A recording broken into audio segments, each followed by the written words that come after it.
From CBS News Bay Area, this is the Evening Edition. Well, we begin in San Francisco, where Dreamforce conference has taken over the town. Good evening. I'm Ryan Yamamoto. And I'm Elizabeth Cook. While there's palpable excitement about the potential of artificial intelligence, the potential drawbacks are also top of mind. And that's why Governor Newsom has a package of new laws that ban the use of deepfakes to deceive voters. Our Katie Nielsen has the details on how one San Francisco company is using its own technology to fight back. Governor Newsom just signed 3 bills into law that would require social media companies to do more to police deepfake videos, especially as we head into this year's election cycle.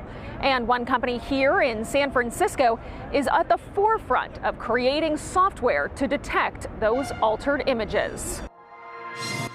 With your help in 2020, together, we'll dominate the ballot box. This is no stunt.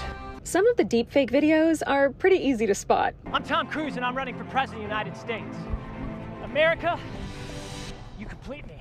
Tom Cruise never ran for president in 2020 and didn't record this ad. Somewhere over the rainbow. And I know it's shocking, but former Governor Schwarzenegger did not appear in The Wizard of Oz. Bees fly. But other videos aren't as obvious. I had 4 years under the tutelage of the ultimate deep state puppet, a wonderful mentor, Joe Biden. This video that looks like a campaign ad for Kamala Harris's presidential run. Joe taught me rule number 1, carefully hide your total incompetence. Nope, it's a deep fake. And that's where Hive comes in. Usually if you saw a video that looked real, you would believe what it said.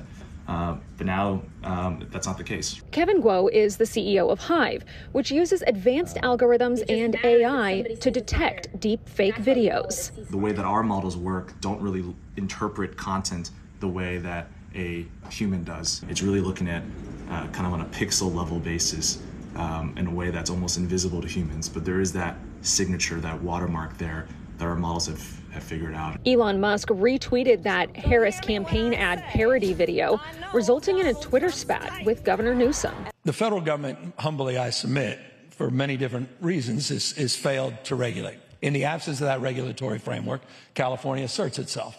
We feel a responsibility, particularly as the birthplace of so many of these technologies and so much of this innovation.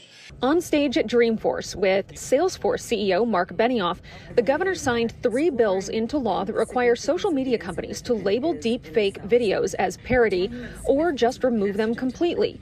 It also limits people and companies from sharing deepfakes that spread political misinformation within 120 days of an election. The ability for bad actors to kind of influence elections now with widespread misinformation campaigns, this is pretty unprecedented. You can pass a bill that bans political deepfakes, but you still have to be able to detect these deepfakes, right, and kind of suss them out in some way. California Representative Adam Schiff just yesterday introduced bipartisan legislation to do more to regulate AI videos. The bill would actually give the Federal Election Commission the power to police the use of AI in any type of political videos.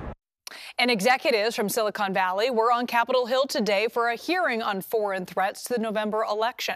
Executives from Google's parent company Alphabet, Meta, and Microsoft all testified before the Senate Intelligence Committee. Federal lawmakers say they are concerned about the spread of misinformation about candidates, election integrity, and more.